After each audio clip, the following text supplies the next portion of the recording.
வருக பிரம்மாவின் தப்ப புதல்வனே வருக வருக வென்று வரவேற்று வள்ளியாகிய என்னுடைய சிறிய வரவேற்பை உங்கள் மனமாற ஏற்றுக்கொண்டு இந்த இடத்திற்கு எங்களை எல்லாம் காண இந்த காரணத்தையும் அறிய விரும்புகிறோம். சில கேள்விகள் முன்வைக்கப்பட்டன. 2 பேருமே அதை நான் கவனிக்கல. கண்டு சகோதரி ஆடி மாசம் ஏன் கூழ் ஊத்துறாங்க அப்படின்னு கேட்டிருக்காங்க. இந்த முளைப்பாரி ஏன் எடுக்கிறாங்க, எடுத்து கொண்டு போய் ஏன் தட்டுல கரைக்கிறாங்க, இதெல்லாம் மணிமேல கை கட்டுல கூட சரி எதுக்கோ கை கட்டலாம் அப்படின்னு நினைச்சேன். அந்த சகோதரி சில கேள்விகளை வச்சிருக்காங்க. அதனால இருவரும் சேர்ந்து உரையாடலாம். ஆக வாங்க, என்னுடைய ஆசீர்வாதத்தை மாதிரி ஏற்றுக்கொண்டு எங்களுக்கெல்லாம் நீங்களும் ஆசீர்வாதை வாரி வழங்குமாறு கண்ணி தமிழ் எடுத்து கவிதை சரந்தொடுத்து என்ன திகழ வைத்த ஏற்பலை தண்ணிகள் எல்லாம் தனிப்பெற இடத்துக்கு தபமுனி ஆண்வரவே இன்னிசை மழை வழிந்த மகள வைத்த மங்கையரே வாழ்க வளர்க வளம்பெருக பல்லாண்டு வல்லாண்டு வல்லாயிரத்தாண்டு வள கோடி 100 ஆண்டு வாழ்க வாழ்க என்று வாழ்த்துகிறீனம்மா. அற்புதமான வரவேற்பு, பெருமையான வரவேற்பு. எத்தனை சென்றனா, எத்தனை பெண்மக்களை பார்த்தனா, இப்படிப்பட்ட அற்புதமான வரவேற்பை இன்று இங்கு உன்னிடத்தில் காணுகின்ற பொழுது உள்ளம் பெரும் மகிழ்ச்சி அடைகிறது. அப்படிப்பட்ட அற்புதமான வரவேற்பு. சொல்லுங்க, சொல்லி பயனுடைய சொல்லற்க சொல்லில் பயனுள்ளா சொல். ஏன் கூடு காய்ச்சி அப்படின்னு சகோதரி கேட்டாங்க. அம்பாளுக்கு ஏன் கூழு காய்ச்சி ஊத்துறோம்? அதான் ஆடி மாசத்துல. ஆடி இன்னைக்கு தேதி 2 பிடிச்சிருச்சு 3 ஆடியில காத்து அம்மி பறக்கும் பாரு, உம்மி கூட பறக்கல. ஆடி காய்ச்சல் அம்மை பறக்கும், அம்மி பறக்காது, உமியும் பறக்காது. ஏன்னா கொப்பளம் வரக்கூடிய நேரம் இது ஆடி மாதம் இல்லைங்களா? இந்த கொப்பளம் வந்துருச்சுன்னா அம்பாள் நம்ம மேல இறங்கிட்டான்னு நம்ம நினைச்சுக்கிறோம். அதுக்கு என்ன செய்யறோம்? வேப்பிள்ளை இருக்கா இல்லையா, வேப்பலக்காரின்னு சொல்லுவாங்கள, அந்த வேப்பிள்ளை எடுத்து வச்சு அவளை வேண்டி விரதம் இருந்து அந்த பச்சை அரிசிய நெல்ல முதல்ல ஊற வச்சு அதை உலர்த்தி அதை இடிச்சு அதை தானியமாக்கி அந்த தானியத்தை நல்லா உரல்ல போட்டு, இங்க உரல் இருக்க யாவது அதை இடிச்சுட்டு அதை எடுத்தோம்னா துள்ளுமான்னு சொல்லுவாங்க. அதுக்கு பேரு. அதுல கொஞ்சோண்டு சர்க்கரையை கலந்து வேப்பிலையை கலந்து எல்லாருக்கும் கொடுத்தோம்னா இது எல்லாருக்கும் கொடுக்கிறது அம்பாள் கொஞ்சம் இறக்குமார் அப்படின்றது ஐதீகம்னு தேவி பாகவதம் சொல்கிறது. அதே மாதிரி இந்த கொப்பளம் வருதுன்னு வைங்க. இந்த கொப்பளம் வர்ற நேரம் அந்த ஆடி மாசம். ஏன்னா நீங்க சொன்னீங்க பாருங்களா, ஆடி மாசத்துல அம்மி பறக்கும். அம்மி பறக்குமா? எப்படி பறக்கும் என்று சொல்லக்கூடிய ஒரு சின்ன தேவி பாகவதம் ஒன்று நீங்க சொல்றீங்க. இந்த ஆடி என்று சொல்லக்கூடியவளே முதல்ல ஒரு பெண்ணுதான். சிவபெருமான் சிவபெருமானுடைய சம்மதம் இல்லாமல் கைலாயத்தில் பார்வதி தேவி இல்லாத நேரத்தில் போய் அந்த சிவபெருமானுக்கு பக்கத்தில் பார்வதி தேவியினுடைய உருவத்தை எடுத்து அமர்றார். அப்படி அமரும் பொழுதுதான் ஒரு கசப்பு தன்மையை உணர்றார் சிவபெருமான். உணர்ந்த காரணத்தால் வந்தது யாருன்றது தெரியுது. அவளுக்கு பூலோகத்தில் நீ ஒரு வேப்ப பலமாக போக கடவுது அப்படின்ற சாபத்தை கொடுக்கிறார். சாபம் கொடுத்தாலும் அது ஒரு விமோசனம், மக்களுக்கு எல்லாம் நல்லது. அப்ப அந்த ஆடி என்று சொல்லக்கூடிய பெண்ணின் மூலமாக ஸ்ரீ தேவி பாகவதம் கூறும் அந்த புராணத்தின் ரீதியாக இன்றைக்கும் இந்த ஆடி மாதம் என்பது சிறப்பு வாய்ந்த மாதம். ஆடி மாதம் ஒவ்வொரு மாதம் சிறப்பு வாய்ந்த மாதமே, ஒவ்வொன்றும் ஒவ்வொன்றுக்கு சிறப்பு வாய்ந்த மாதமே. ஆனால் இந்த ஆடி மாதம்னு சொல்லக்கூடியது அம்பாளுக்கு சிறப்பு வாய்ந்த. ஆடி மாசம் ஆட்டி குறைக்கின்றாங்க இவர் ஒருத்தர். தரித்திரம் பிடிக்கணும் உள்ளதெல்லாம் போகுதுன்றாங்க. ஆடி மாசம் தரித்திரம் பிடிச்ச மாசம். யாரு சொன்னாங்க? என்னங்க யாரு சொன்னாங்க? இதுல தரித்திரம் பிடிச்ச மாசம்ன்றதை விட புதிதாக திருமணமானவர்களை பிரிச்சு வைக்கக்கூடிய மாசமே இல்லையா? பாவம் என்ன பாவப்பட்டுச்சுக்கிற. இன்னைக்கெல்லாம் யாரும் பிரிச்சு வைக்கிற. அன்னைக்கெல்லாம் முறையா குட்டு சில இடங்கள்ல பாக்குறாங்க, ஆனா நிறைய கிடையாது, மாறிடுச்சு காலத்துக்கு. திருமணமான புதிதுல அந்த ஆண் பிள்ளையை விட்டு பெண் பிள்ளையை பிரிச்சு தங்க அவங்களுடைய வீட்டை கூட்டிட்டு வருவாங்க. ஏன்னா அந்த ஆடி மாதத்துல கூடி அந்த பெண் ஒருவேளை கர்ப்பவதி ஆயிட்டா அந்த குழந்தை எந்த மாதத்துல பிறகு தெரியுமா? சித்திரை மாதத்துல பிறகு.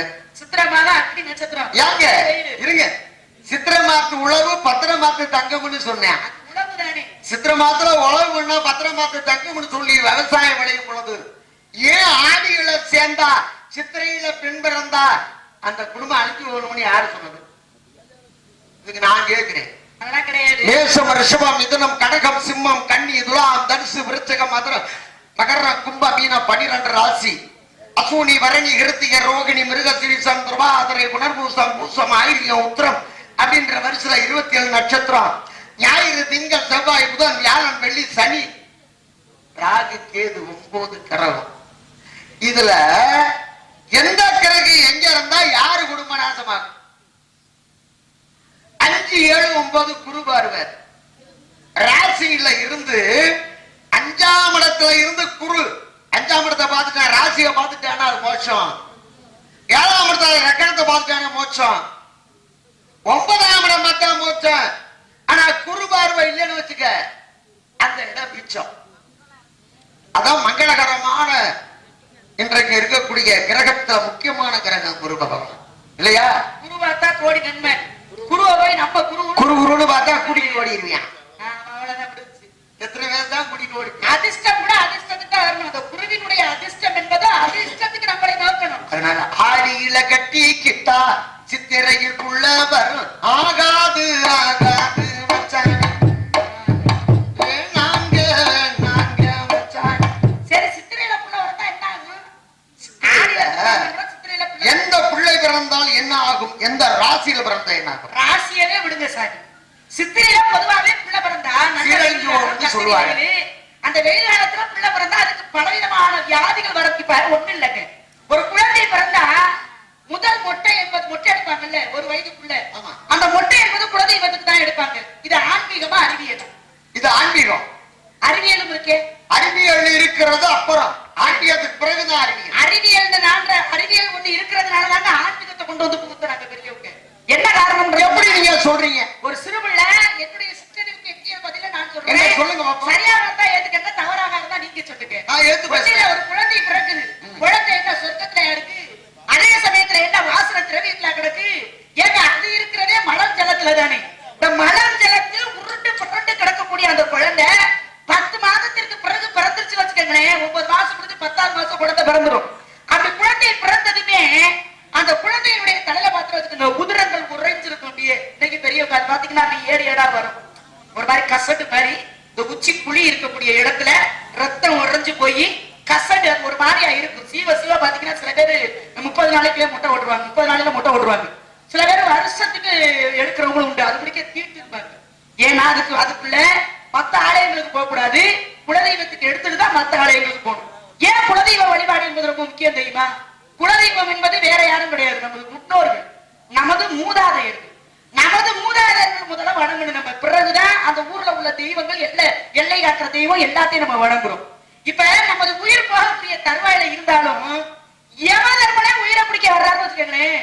குலதெய்வத்தினுடைய உத்தரவு இல்லாமல் நம்முடைய உயிரை அவர் எடுக்க முடியாது.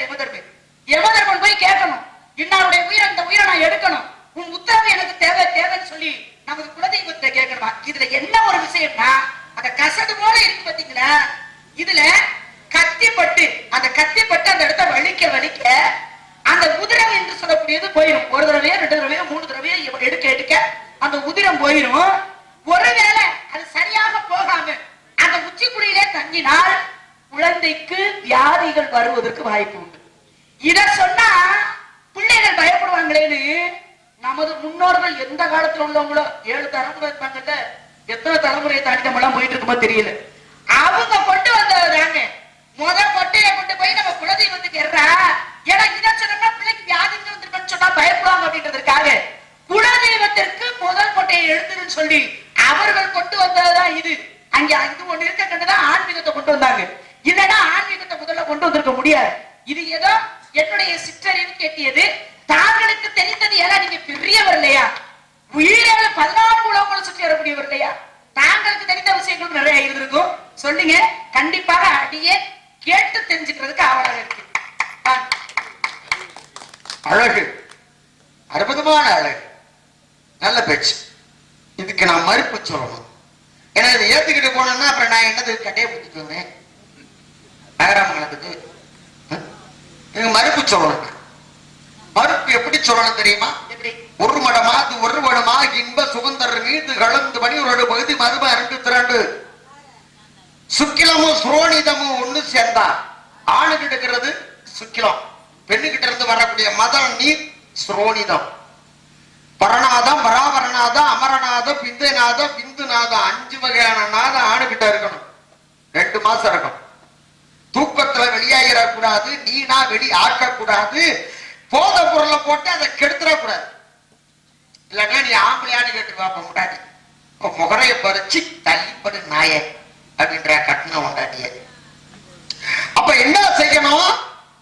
ஒரு பெண்ணோட சேருகின்ற பொழுது அங்கிருந்து வரக்கூடிய நீரும் இங்கிருந்து சேரக்கூடிய இந்தமும் ஒண்ணு சேர்ந்துச்சுன்னா 7 நாளுக்கு தைலமா இருக்கும், 15 நாளைக்கு எலும்புச்சம்பள வடிவடத்துல வரும், 30 நாள் பிண்டமாகும், மாசம் தடை உண்டாகும், 2வது மாசம் முதுகு தட்டு உண்டாகும், 3வது மாதம் முதுகு உண்டாகும், 4வது மாதம் கால்கள் உண்டாகும், கைகள் உண்டாகும், 5வது மாதம் கண் மூக்கு செல்ல உண்டாகும், 6வது மாதம் ஜீவன் உண்டாகும். அந்த குழந்தை கர்ப்பத்துல இருக்கிற தாய்மார் சொல்லுவாங்க, இப்படி கைய ஊண்டி சோத்தங்கைய உண்டுன்னா ஆம்பளை பிள்ளையா, வல்லாங்கைய உண்டு பொம்பளை உண்டாலே சொல்றாங்களா?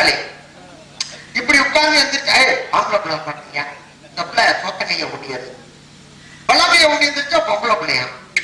அதெல்லாம் கிடையாது. இது நீங்க சொல்றது அறிவியல், நான் சொல்றது ஆன்மீகம். இப்போ உள்ள குழந்தை உற்பத்தி ஆகிட்டு இருக்கு. 6வது மாதத்துல அந்த பிண்டத்துக்கு ஜீவன் உண்டாகும். அந்த ஜீவன் எப்ப உண்டாகுதோ அப்பதான் ரோமம் அப்படின்ற இந்த முடி உண்டாகும். ஜீவன் உண்டாகும் பொழுது ரோமம்ன்ற முடி தலைமுடி உண்டாகும். அப்ப 6, 7, 8, 9 மாதத்துல எல்லா உறுப்பும் பூர்த்தி ஆயிடும். 10வது மாதம் இந்த 30 நாள் முன்ஜென்மம் ஞாபகம் வரணும். நம்ம இங்க பிறந்திருந்தோம், என்ன செஞ்சோம், நம்ம மூதாதையர்கள் யாரு, அதுக்கு முன்னாடி பிறந்தவங்க யாரு, என்ன செஞ்ச பாவம், என்ன புண்ணியம் செஞ்சோம், எல்லாமே ஞாபகத்துக்கு வரும். 10வது மாதம் பிறக்கின்ற பொழுதுக்கு முன்னாடி அஞ்ஞான இருள் மூடி எதுக்குமே தெரியாது. விரித்து அழுக ஆரம்பிச்சிடும். தன்னஞ்செயல் சொல்லக்கூடிய வாய்மனால குழந்தை தலைகளாக திருப்பப்பட்டு யோனி வழியா பூமியை நோக்கி கதறி விழுந்தாங்க. பிறப்பின்ற கஷ்டம் இப்படிதான் பிறந்த பிறப்பு. இன்றைக்கு கத்தி வச்சு கிழிக்கிறான். இது அறிவியல், நான் சொல்றது ஆன்மீகம். இப்ப தலைகளா பிடிக்கிற காலை 2ஐயும் பிடிச்சு 2 ஆட்டு வாழ்க்கை செவிலியர்கள் தாய், செவிலி தாய் அல்ல கிண்டு வாழ்க அப்படின்னு கத்த அந்த குழந்தை செத்து போச்சுன்னு சொல்லிடுவாங்க, வித்துக்குவார்கள். நிறைய விஷயங்கள் நடக்குது. இது நமக்கு தேவையில்லாத விஷயம். ஆனால் அப்படி பிறக்கப்பட்ட குழந்தை பூமியை நோக்கி வருகின்ற பொழுது ஒரு தாய் பெற்றெடுக்கிற வேதனை என்னன்னு தெரியுமா? பிரசவம் பேரு. அதான் பிரசவம். மறு பிறப்பது ஒரு குழந்தை பெற்றெடுக்கிற தாய்க்கு தான் தெரியும் அந்த வழி என்னன்னு. முட்டையிட்ட கோழிக்கு தான் தெரியும் பின்னாடி தெரியும். அது மாதிரி அந்த குழந்தை பெற்றெடுக்கிற தாய் இருக்காங்க, பெரிய உள்ளப்படைத்தவள். அப்படிப்பட்ட தாய்க்கு முன்னாடி வர்றது தலை. அந்த தலை பார்க்கறது பூமிய, முத பூமிய பார்த்தது தலை. இந்த தலையில இருக்கிறது முடி. இதுதான் முன்னாடி பார்க்கணும். உயிரை கொடுத்த சாமிக்கு கொடுப்பாங்க மயிர். தெளிவா பேசுங்க. மயிரை கொடுப்பாங்க. உயிர் கொடுத்த சாமிக்கு என் கைய வெட்டி கொடு, காலை வெட்டி கொடு, தலைய வெட்டி கொடுவ. அப்ப ஆடு மாடலம் கூட விட்ட ஏன் முடிய ஒழிக்கிற? என்ன காரணம்? முதல்ல பார்த்தது உயிர் கொடுத்த சாமிக்காதான் நீங்க சொன்னீங்க. கருத்து நான் ஏத்துக்கிறேன். நம்ம குல தெய்வம் முன்னோர்கள் தான், இல்லைன்னு சொல்ல கிடையாது. அப்படிப்பட்ட தெய்வம் நம்மளை வாழ வைக்குதுன்னா அதுக்கு பிறந்த குழந்தைக்கு உனக்காக என் உயிர் பலி ஒண்ணு தர்றேன். எப்படி என் உள்ளே விட்டு இன்னொரு உயிரை தர்றேன் உனக்கு அப்படின்னு சொல்லி ஆட்டைய மாட்டிய வெட்டி கோழியோ குஞ்சிய வெட்டி நீங்க அந்த குடி எடுக்கிறீங்க. நியாயமான விஷயம். நீங்க சொன்னீங்க தலையில எடுக்க எடுக்க வரக்கூடியதெல்லாம் உள்ள இருக்கிற மலம் ஜலம் எல்லாம் வெளியில வரும். இதை நான் கொஞ்சம் வன்மையா கட்டிக்கிறேன். என்ன நல்லா படிச்சவங்க நீங்க. ஒரு தாயினுடைய கர்ப்பப்பையில மலம் இருக்குமா, மலப்பையில மலம் இருக்கும். நான் சொல்றது மலம் ஜலம் அதைத்தான் குழந்தை சாப்பிடுது. தாய் சாப்பிடுற உணவு அப்படியே போகல, ஒரே உணவா போகல. மலமும் ஜலமும் உதிர குழியில தான் குழந்தை எடுக்குது. அது உதிரத்தை சேர்ப்பதான் இங்க இருக்குது. இதுக்குத்தான் சொன்னா சித்தியம் உதிர குழந்தை உண்டை சேர்த்து வைத்த குழவனார் மண்ணும் மாட்டம் பரையோட்டு கூட ஆகாதரா அப்படின்னா அதுக்கு ஏன் சொன்னா ஊத்த குழியில மண் எடுத்து, எப்படி சொன்னா ஊத்த குழியில மண் எடுத்து உதிர புனலிலே உண்டை சேர்த்து வைத்த குழவனார் மண்ணும் மாட்டம் பரையோடு கூட ஆகாதா. இங்க உடம்பு நீங்க எத்தனை நாள் வேணாலும் சோப்பட்டு குளிங்க, எவ்வளவு வேணாலும் சாப்பு போட்டு குளிங்க, ஒரு நாளைக்கு முக்கியாம இருக்கு. என்ன நாத்தனாரு அதத்தான் இன்னொருத்தன் சொன்னா இது ஊத்தை சடலமடி, இது உப்பிருக்கும் பாண்டமடி, மாற்று பிறக்க மருந்தனுக்கு கிட்டுதில்லை, மாற்று பிறக்க மருந்தனுக்கு கிட்டும் என்றால் கண்ணுமா இந்த ஊற்றை சடலம் விட்டு உண்பாத சரி சொல்லிட்டாங்க. அழுக்கு போக குளிச்சவனும் கிடையாது, அதுக்கு மேல சொல்லவும் முடியாது. அழுக்கு போக குளித்தவர்கள் யாரும் கிடையாது. ஏன்னா இந்த அழுக்குள்ள உள்ள உடம்பு இது 5 பேருக்கு சொந்தம். நீங்க சொன்னீங்க அது நியாயமான விஷயம்தான். முதல்ல உண்டாகிறது தொப்புள் குடி. ஒரு குழந்தை கர்ப்பமாகுதுன்னா அது காரணம் உறவுன்னு சொல்றோம். தொப்புள் குடி குழந்தை உள்ள கர்ப்பம் தொப்புள் குடி. 2வது வரக்கூடியது என்னன்னா உச்சிப்புள்ளி. 3வது வரக்கூடியது அனனம் அப்படின்ற அஞ்ஞானம் அப்படின்ற இந்த சுள்முனை. இது போக எல்லா உறுப்பும் பூர்த்தி ஆயிரும். கண்ணு 2, காது 2, நாசி 2, வாய் 1, மலம் ஜலம் கழிக்கிறது. அப்போ 9, 3, 12 துவாரத்தோட ஒரு தாயுடைய கர்ப்பப்பையில ஒரு குழந்தை. எத்தனை மாதம்? 10 மாசம். எத்தனை நாள்? எத்தனை மணி நேரம்? உள்ள ஒரு இல்ல ஒரு ஃபேன் உண்டா, வசதி அப்ப உள்ள இருக்கக்கூடிய குழந்தை 10வது மாதம் வெளியில வருகின்ற பொழுது 3 மூட ஆரம்பிச்சு. 1 அன்னடம் அஞ்ஞான இருள். அதான் 10வது மாதம் இருட்டு அழுகிறது மூடிடும். நம்ம எங்க பிறந்தோம், நம்ம யாரு சொந்தம் தெரியும். அடுத்து வெளியில வர்றதுக்கு முன்னாடி இந்த உச்சிப்புள்ளி தெற்கு தெலுக்குன்னு இருக்கும். பிறந்த பிள்ளைங்க எல்லாம் பார்த்திருப்பீங்க, எல்லாரும் பிள்ளையை பெற்ற தாய்மாருக்கு நீங்க பார்த்திருப்பீங்க. உச்சிப்புள்ளி தெலுக்கு தெலுக்குன்னு இருக்காங்க. விரல விட்டியான சரிங்களா? அது 2வது அப்படியே முடியும். 3வது வெளியில வந்தவன தொப்புளுக்குடியா இருக்கு. 3வது சுத்தம் தெரிஞ்சா முடிஞ்சிருவாங்க. எங்க பெரியப்பெல்லாம் கூப்பிட்டு எப்பா நீ ஸ்கூட்டு பத்த வட்டியா, ஏன் அதுல வச்சப்பனாங்க எப்படி அப்படின்னா ஆற்றல் வைப்பாங்க. அப்ப எப்படின்னு தெரியல, இது ஞான காலம். அது போல 3 ஓட்டை மறைக்கப்படுகிறது. குழந்தை வெளியில வருது. கண்ணு 2, காது 2, மூக்கு 2, வாய் 1, மலம் ஜலம் கழிக்கப்படுது. 9 துவாரம். ஏற்கனவே எத்தனை துவாரத்தோட பிறந்தா 12 துவாரம். இப்ப வெளியே வரும்போது 9 துவாரம். இப்ப செத்து போயிட்டாங்க. செத்து போயிட்டா அண்ணா கயிறு கூட அறுத்துக்கிட்டு தான் உள்ள ஓடுவாங்க. இப்ப ஒரு சின்ன கலை இருக்கு பண்பாடு. இதுல நிறைய நீரை நிரப்பி ஒரு அது யாருன்னு சொல்லக்கூடாது வேண்டாம், அவர் கையில கொடுத்து முதல்ல ஒரு கொத்து சுத்தி வருவார். அந்த தண்ணியை தெளிச்சுக்கிட்டு இது என்ன திறக்கிறது. 2வது ஒரு சுத்து மறு கொத்து இது தண்ணியை தெளிச்சுக்கலாம். அது என்ன திறக்கிறது. நீ எப்படி பிறந்தியோ அப்படியே நீ உள்ள போ. இதுதான் இயற்கை நியதி. இதுதான் ஆன்மீகம், அறிவியல்.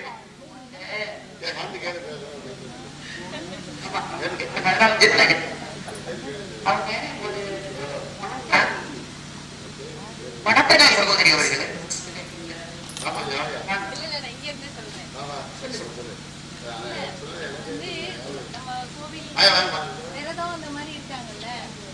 என்ன பண்றாங்க அப்படின்னா காப்பு கட்டிக்கிறாங்க. கலர் அந்த கோவிலுக்கு தகுந்தாற் போல கலர் கலரான ஆடைகளை உடுத்திக்கிறாங்க. இது வெளி தோற்றம், வெளியில தெரியக்கூடிய புறத்தை பத்தி. ஆனா அந்த அகத்துல ஒருத்தர் விரதமாவோ ஒரு கடவுளையே வழிபடும் போது அவர்களுடைய தன்மை அந்த அகத்துல எப்படி இருக்கணும் அப்படின்னு சொல்லுங்கன்னு சொன்னேன். கடையில எல்லாம் இருக்கக்கூடாது. ஒரு கடவுளை உண்மையா நேசிக்கிறவங்க வந்து ஆடை இல்லைன்னா ஆடை அதிகம் ஆடை வருகிறது. அகம் அகம்னா நான் அந்த இல்ல வெடி தோட்டத்தை மேல கிடையாது. சகோதரி அவர்கள் நிறைய என்ன படிச்சிருக்கீங்க? நச்சினை நல்குறுந்தகை ஐங்குறுநூறு ஒற்ற பதிற்று பத்து ஓம்பு வரிவாடல் கச்சரிக்காரிய சொலும் கலியோடு அகம் புறம் என இத்திரட்டு எட்டு தொகையின் உள்ள வரக்கூடியது.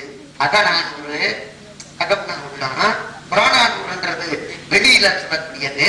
அது அகம் எப்படி இருக்க வேணும் ஆரம்பத்துல சொன்னேன். உள்ளம் பெறும் கோவில் பூமுடப்பாலை அப்படின்னு அப்ப எனக்கு தெரியும் சொல்லிட்டேன். இந்த உள்ளம் எப்படி இருக்க வேணும்னா ஒரு எடுத்துக்காட்டு என் சகோதரிக்கிறார். ஒரு பெரிய மண்ணை கோயில் கட்டுற சிவனை நினைச்சு கோயில் கட்டா 7 மாடம் வச்சிருக்காரு, 7 கலசம் வச்சிருக்காரு. கும்பாபிஷேகம் நாள் முடிச்சாரு. ஒருத்தர் உட்கார்ந்து இருக்காரு, அவன் கையில காசு. ஆனா சிவனுக்கு கோயில் கட்டணும் அப்படின்ற எண்ணம் மட்டும் இருக்கு. தெளிவான எண்ணம் மனசுக்குள்ள இருந்தது. இப்படி கோயில் கட்டின மனசுக்குள்ளே இறைவா என்ற பொன்பொருள் எதுவும் இல்லை, ஆனா வந்து குடியேறான்னு சொல்ற.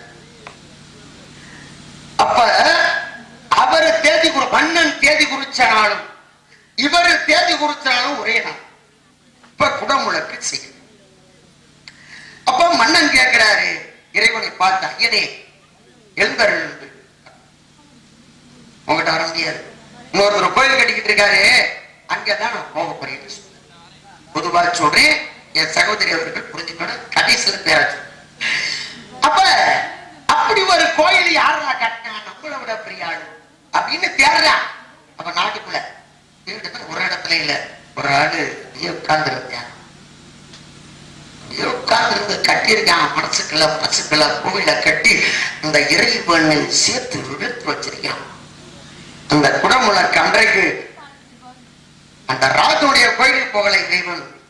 இவருடைய மனசுக்குள்ள வந்திருந்த பூசலாறு கச்சலக்கூடிய மனக்கோவில் கொண்ட மாணிக்கம் அப்படின்னா இறைவனுக்காக மனசுக்கு கோவில் கட்டினவன் மனக்கோவில் கொண்ட மாணிக்கம் அப்படின்னு சொல்லக்கூடியவர். இது மனசால இறைவனை உள்ளவாங்க. இன்னொரு விஷயம், மனசால என்ன செய்ய முடியும் அப்படின்னா 63 நாயன்மார்களே திண்ணப்பன் அப்படின்ற கண்ணப்பன் இருந்தாங்கல்ல ஒரு வேடை, அவனுக்கு ஒண்ணுமே தெரியாது. அது பன்றி கறிய சமைச்சு கொடுக்குறான் இறைவனுக்கு. அவன் பின்னூட்டி எச்சில் படுத்தி கொடுக்குறான். இத ராமர் பார்க்கிறார், என்னையும் அசிங்கப்படுத்தி கிடக்கு அப்படின்ற அவனுடைய அந்த நல்ல உள்ளத்தை பார், அவனுடைய பக்தியை பார் அப்படின்னு சொல்லி காட்சி கொடுக்கிறாரு. மறுநாள் குழந்தை பார்க்கிறேன், அந்த பிராமணன் வர்றான். வந்து பார்த்துக்கணும், ஒரு கண்ணுல ரத்தம் அடியுது. ஐயோ என் ஜாமிக்கா ரத்தம் அடியுதுன்னு கையில இருக்க அப்ப வச்சு அந்த கண்ணுக்கு ஒரு கண்ணு வச்சாச்சு. மறுபடியும் சோதனை பண்றாரு, மறு கண்ணுல ரத்தம் அடிக்குது. இப்ப என்ன செய்யலாம்? அவருக்கு கண்ணு கொடுக்கணும்ல, நம்ம இன்னொரு கண்ணை கொடுக்கணும்னா கூட ஆயுதமே தெரியாதுன்னு சொல்லி செருப்பு காலை தூக்கி ஸ்பலிங்கத்தை அப்படி வச்சு அடையாளத்தை வச்சுக்கிட்டு இந்த கண்ணை நோக்கி எடுக்கிறேன். அப்பா பிரசனம் பண்ணாரு. அது ஒரு வியான பக்தி. இது கண்ணப்பன் என்ற சொல்லி கண்ணப்பன். இன்னொன்று எங்க ஊர் பக்கத்துல அரணாயி பக்கத்துல ஆவடையார் கோவில், திருப்பரந்துறை என்று சொல்லக்கூடிய ஆவடையார். அந்த ஆவடையார் கோயில்ல மாணிக்க வாசகர் அப்படின்னு ஒருத்தர் மதுரை 80ல இருந்து போனவர் தான், குதிரை வாங்கி வந்தவர். அவர் பாடின பாடலைன்னா அப்படியே இறைவனை உருக்கி உருக்கி உருக்கி உருக்கி பாடின திருவாசகத்துக்கு உருகார், ஒரு வாசகத்துக்கு உருகார் அப்படின்னு திருவாசகம் பிறந்தது. பக்தி அப்படின்றது மனசு தூய்மையில தான் இருக்கே தவிர இறைவனை நாடுவதில் இருக்கிறதே தவிர மற்ற எண்ணத்தில் இல்லை. இன்னொரு விஷயம், அது இந்த கட்டு சொல்லிடுற யாரு இருந்தா என்ன தப்பா சொல்லுங்க, என் சகோதரி கேட்டதுக்காக. எல்லாரும் பிள்ளை பத்தா தில்லாலும் பிள்ளை பத்தா. தில்லாளுன்றது யாருன்னு தெரியுமா?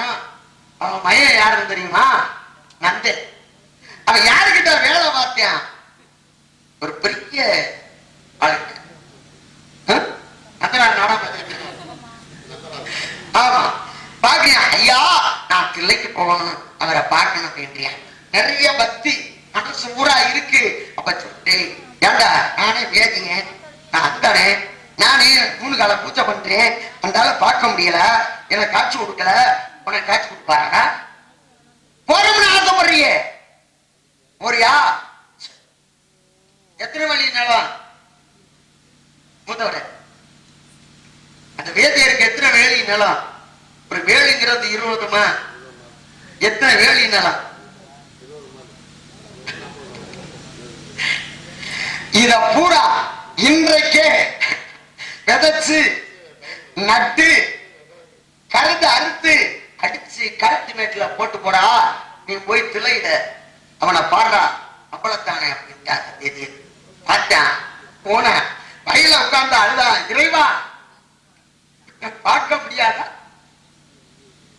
உன்னை பார்க்க முடியாதா, அந்த அளவுக்கு நான் பாவி ஆயிட்டேன், இந்த மாதிரி ஐயா எனக்கு கட்டளையிட்டு இருக்காரு அப்படின்னு உடனே அப்பவே அன்று இரவே விதைச்சு பயிர் முளைச்சு அது கருதாகி அறுத்து களத்து மேல அடிச்சு எல்லாம் போட்டாச்சு அப்படின்னு முடியும் போது போய் சொல்றேன். அதனை பார்த்தாரு ஒரு தன்மை இருக்கா அவன்கிட்ட. நீ தாண்டா பெரிய கடவுள்னு அவன் கால சாஸ்தாம. அப்ப போனா தில்லைக்கு, தில்லையில போய் ஐயனை பார்க்கின்ற பொழுது நந்தி பகவான் முன்னாடி உட்கார்ந்துருக்காரு.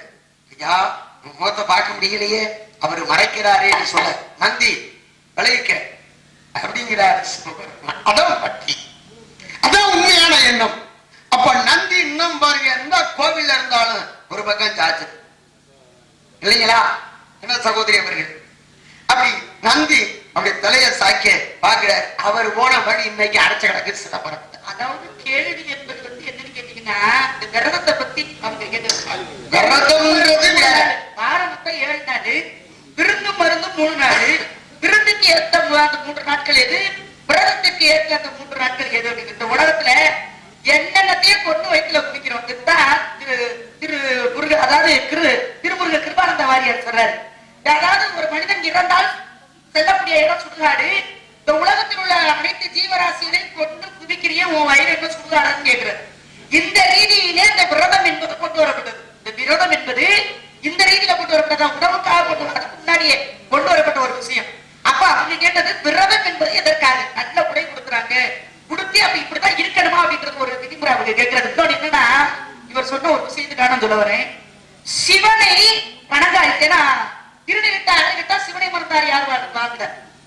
ஏன்னா இந்த உலகத்துல சிவனின்றி அணுவும் அசையாது. இது எல்லாருக்கும் தெரிஞ்ச விஷயம். ஒரு பெண்ணு அதாவே என்று சொல்லக்கூடிய ஒரு பெண்ணு அனுதினமும் தோட்டத்துல பூக்களை அந்த சிவபெருமானுக்காக வளர்க்கிறார். அந்த பூக்களை எல்லாம் பறித்து மாலையாக தொடுத்து அனுதினமும் சிவபெருமானுக்கு சுட்டுவது வழக்கம்.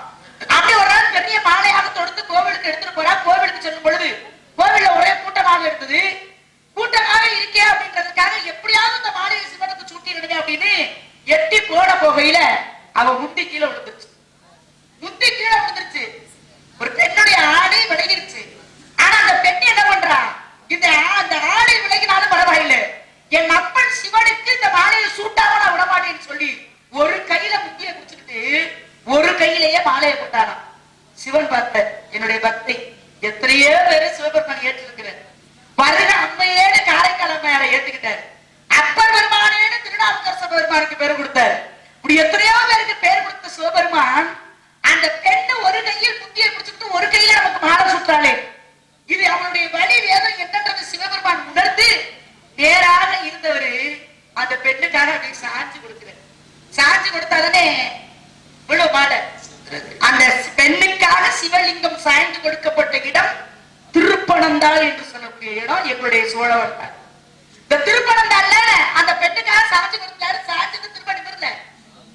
நாயன்மார்கள் எத்தனையோ நாயன்மார்கள், குங்களிக்க கலைய நாயனார்னு ஒருத்தர். அவருக்கு ஏன் அந்த பேர் தெரியுமா? திருநாவுக்கரச பெருமானுக்கு உளவாரப்படி ஓரிடமெல்லாம் சிவ ஆலயங்கள் எங்க இருக்கோ அங்கெல்லாம் போய் புல்லு இதெல்லாம் செதுக்கக்கூடிய வேலை. அதனால அவர் கையில உளவாரம் இருக்கு. இவர் எந்த நேரமும் குங்கிலியம் போட்ட மையமா இருப்பார். சிவனை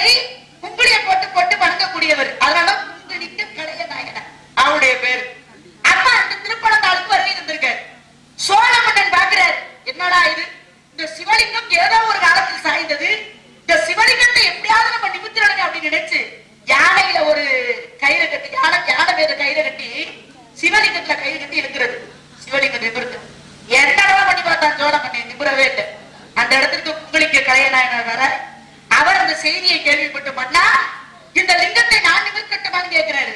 உன்னால் எப்படி ஐயா முடியும்னு அவர் கேட்டாரு. உயிர் பலியாயிரும் பாருங்க. சிவனை எப்படி மறக்க உடனே சிவலிங்கத்தின் மீது கையில போட்டு தன் கழுத்திலையும் கயிறை கட்டி இழுக்க இழுக்க சிவன் சோதனை கொடுக்கிறாரு. கடைசியா கழுத்து இறுகியது. இறந்தாலும் பரவாயில்லைன்னு இழுத்தான். அங்கேதான் சிவபெருமான் இதற்கு மேல் இந்த பக்தரை சோதிக்க கூடாது என்பதற்காக சாஞ்சு இருந்த அந்த லிங்கம் அப்படியே நேராக வந்தார். அந்த இடம் இன்னைக்கும் திருப்பனந்தாள் என்று சொல்லக்கூடியது சோழவள நாட்டிலே ஒரு தடாவை என்று சொல்லக்கூடிய ஒரு பெண்ணுக்கு சாய்ந்தது, ஒரு ஆணுக்காக நிமிர்ந்தது. இன்னைக்கு சதுரகிரியில சாஞ்சுதான் இருக்கிறாரு ஒரு லிங்கம். சந்தன மகாலிங்கம் சுந்தர மகாலிங்கமா 2 பேர்ல மூத்தர் வந்து சாஞ்சுதான் இருக்காரு. அவர் சாஞ்சு கொடுத்தது ஒரு மாட்டுக்கு பசுமாட்டுக்கு.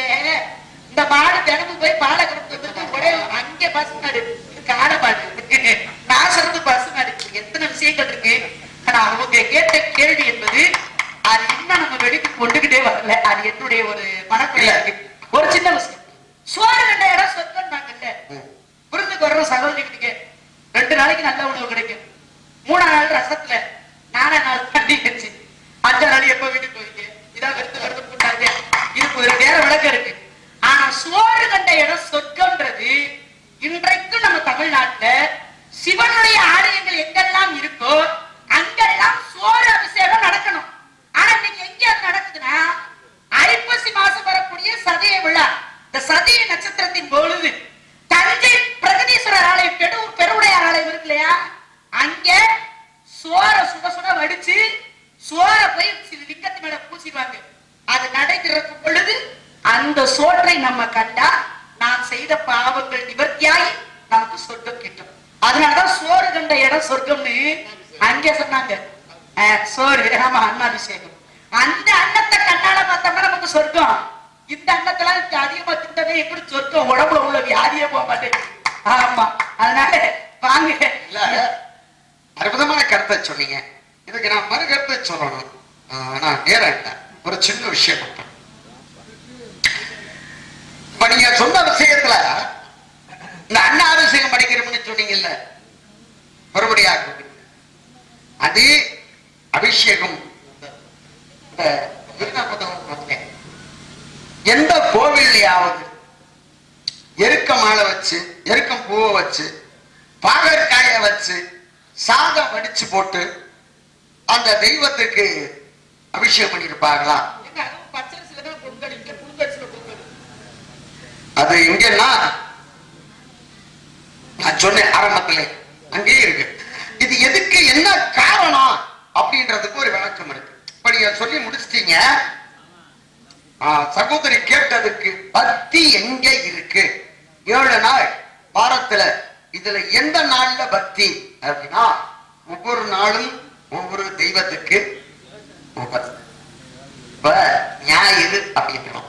அது ஞாயிறுனா சூரியன், திங்கள் அப்படின்னா சந்திரன், செவ்வாய் அப்படின்னா அங்காரன் அவருக்கு பேரு, புதன் அப்படின்னா குரு, அவர்தான் மாமக்காரர்கள், குதிரைக்காரர்கள் எல்லாருக்கும் சொன்னாங்க. வியாழன் அப்படின்னா பிரகஸ்பதி, வெள்ளி அப்படின்னா சுக்கிரன், சனி அப்படின்னா ஆயுள்காரர்கள், ராகு கேது அயனா சயனா போகத்துக்கு சொந்தக்காரன் ராகு, ஞான மோட்சக்காரன் கேது. அப்ப 9 கிரகம் தான். அப்ப 9 இல்ல 7 கிரகம் தான் இருந்திருக்கு. அதனாலதான் வாரத்துக்கு 7 நாள். இந்த 7 நாள்ல யார எப்ப எப்படி கும்பிடுறது? இந்த பக்தின்றது என்னங்க அப்படின்னா, நீங்க சொன்னது மாதிரி 3 நேரம் குளிக்கிறது இல்ல, உடை தனியா உடுத்தி புது உடை உடுத்துறது இல்ல. ஆனா உள்ளம் உருகி யார் ஒருவர் தன்னை தானே அறிந்து செயல்படுகிறாரோ, அந்த ஞான மோட்சத்தை காண்கிறாரோ, அதுதான் அப்பத்தான் இறைவனை பார்த்து. இதுக்கு காரணம் என்னன்னா, ரொம்ப பேருக்கு தெரியவே மாட்டேங்குது. இப்ப நமக்கே தெரிய மாட்டேங்குது. நானும் வேஷம் போடுறேன், ஊருக்கு சொல்றேன், ஆனா என்னாலையும் முடியல. ஏன்னா ஒழுக்கம் விழுப்பம் தரலாம், ஒழுக்கம் உயிரினும் அப்பப்படும். அந்த ஒழுக்கத்தோடு இருந்த இறைவனை மனசாதியாச்சா இறைவனை இங்கே வந்துருவார். நம்ம கோயிலுக்கு போக வேண்டாம். ஆலயம் தொழுவது ஆலயம் அப்படின்னு சொல்வாங்க. ஆ என்பது ஆன்மா, லயம் என்பது ஒடுங்கக்கூடியது. ஆன்மாவை ஒடுக்கக்கூடிய உள்ளம் எவன் படைத்தானோ அதை கோயிலுக்கு போக வேண்டாம். அந்த இறைவன் இங்கே வந்துருவார். அப்புறம் ஏன் நீங்க ஆலயம் ஏன் கோயிலுக்கு? மனசு ஒரு நிலையா இருக்க மாட்டேங்குதுல்ல. மனமது செம்மையானால் மந்திரம் ஜபிக்க வேண்டாம். மனமது குரங்கானால் கிழக்கு கிழ தாக்கிடும். இப்ப இங்க இருக்கிறான், இது நம்ம நகரமங்கலம். எனக்கு இப்ப சிங்கப்பூர் ஞாபகம் வருது. போக முடியுமா? போக முடியுமா? அதுக்கு என்னென்ன எடுக்கணுமோ, எப்படி போகணும்? மனசு என்னமா அப்படி அத மனதை கட்டுப்படுத்த வேண்டும். இதுக்கு ஒரு பெரிய கவியே இருக்கு. இதை சொன்ன விளக்க, ஏன்னா ராஜபாட்சி ஏன்னா அவர் நல்ல பேசக்கூடியவர்.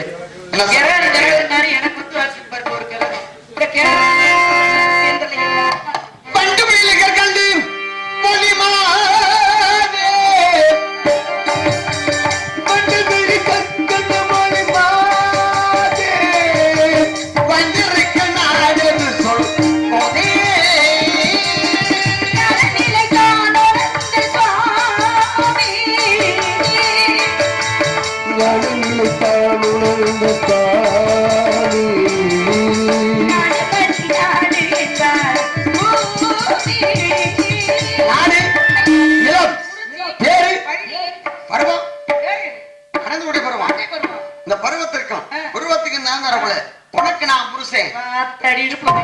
பார்த்து வந்திருக்கேன். பார்த்துட்டு வந்திருக்கீங்களா? நல்ல வேலை கொஞ்சம் கொலையா. ஏன் கொலை? அதுதான் கொலை ஆடுறது. தென்னை மரத்துல கொலையாடிட்டாலும் அதே மாதிரி பனை மரத்துல கொலையாடும். ரெண்டுலையுமே கட்டித்தான் ஏறணும். கட்டி தழுவுதலால், கால் சிற ஏறுதலால், எட்டி பண்ண ஆட வீத்தாரால், முட்டை வாய் களி அருந்ததலால் கொலையாடுதா பரவாயில்ல. இது கட்டுக்காயா இருக்கு. என்ன பண்றது? கடுக்காயாக இருந்தாலும் அந்த கடுக்காயை மருந்தாக்கலாம். நீங்க சொல்ற கடுக்கா வேற, நான் சொல்ற கடுக்கா வேற. சரிங்களா? ஆமா, ரொம்ப கடுப்பாவே பேசுறீங்களே. நான் சிரிப்பா பேசுறேன். நான் எப்ப சிரிக்க எனக்கு நீங்க சிரிச்சா கொஞ்சம் வெறுப்பா இருக்கு. சிரிக்க ஆரம்பிச்சா பின்னாடி குழி வெட்டிட்டு என்ன அர்த்தம்? யாருக்கு பாத்துக்கங்க, நோண்டி நம்மளே விழுந்துடாம. இப்ப எல்லாம் பெரும்பாலும் அப்படித்தான் விழுந்துறாரு. அது ஒரு விஷயம் இருக்கு. என்ன? தொட்டா சுருங்கும். ஆமா, தோண்டிக்கிட்டு படுக்கும். நானே சரி அடே தொட்டா சுருங்கும். சுருங்குதா? தோண்டிக்கிட்டு படுக்கும். அதுவே தோண்டிக்கிட்டு அதுவே படுக்கும். அட்டைக்கு நாய் விடாத அறிவு கட்ட முட்டாளுக்கு போட்டா கதை என்ன சொல்லுவாங்க? அட்டைய தொட்டா சுருங்கிடும். நாயை தோண்டிக்கிட்டு தான் படுக்கும். நாங்களும் தொட்டாச்சு. நீங்க அது பொம்பளை. தொட்டா சுருங்கிடும். பொம்பளை சுருக்கத்தான் செய்யணும். ஆமா, அப்பதான் பெண்ணுக்கு மதிப்பு. அதுக்கு இன்னொரு விஷயம் உண்டு. என்ன? மலையிலே மலை சருகளே மலை மேல வளர்ந்து நிக்கிற பெண்ணு உன்னை தொட்டு நான் கேட்டேன். முன்னாடியே சொல்லியிருந்தா நானும் பதிலுக்கு ஏதாவது பாடியிருப்பேன். முன்னாடியே பாடிருக்கலாம்ல. நேரமில்ல, வாய்ப்பு கிடைத்தா பேசுவான். அது வந்து யாருன்னா இந்த செந்தட்டி இருக்காங்க. மலையில மலை சருகள நீ வளர்ந்து நிக்கிற பெண்ணு உன்னை தொட்டு நான் கேட்டேன். செந்தட்டிய தொட்டா என்ன ஆகும்? இன்னொன்னு தொட்டா நீங்க குடும்பமே நடத்த முடியாது. குட்டிய செவருதே, அது கஞ்சா. அவளும் புருஷ பார்த்து வந்திருக்கேன். தாமரை மலர்கள் ஆறு அந்த தாமரை மலர்கள் ஆறு அந்த தவறு குழந்தைகள்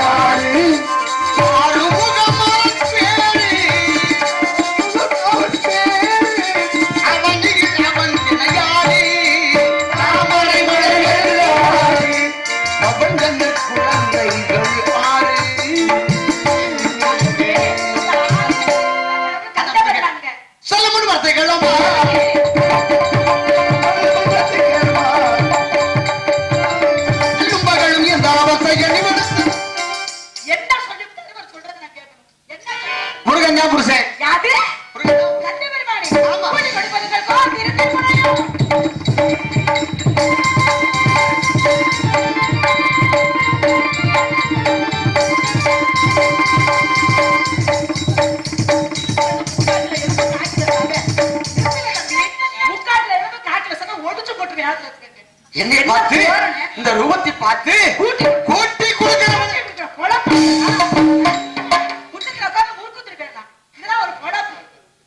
அறிவிலா இருக்கு அறிவை கூட்டி, அன்புலா இருக்கு அன்பை கூட்டி, பொருளா இருக்கு பொருள் கூட்டி கொடுக்கிறா என்று என் மாப்பிள்ள அந்த கண்ட பெருமாளை சிக்கல் சிங்கால வேறனை வர செய்து ஒன்ன செய்யலைனா திருமணம் செய்யல சத்தியம் சத்தியம் சத்தியம்.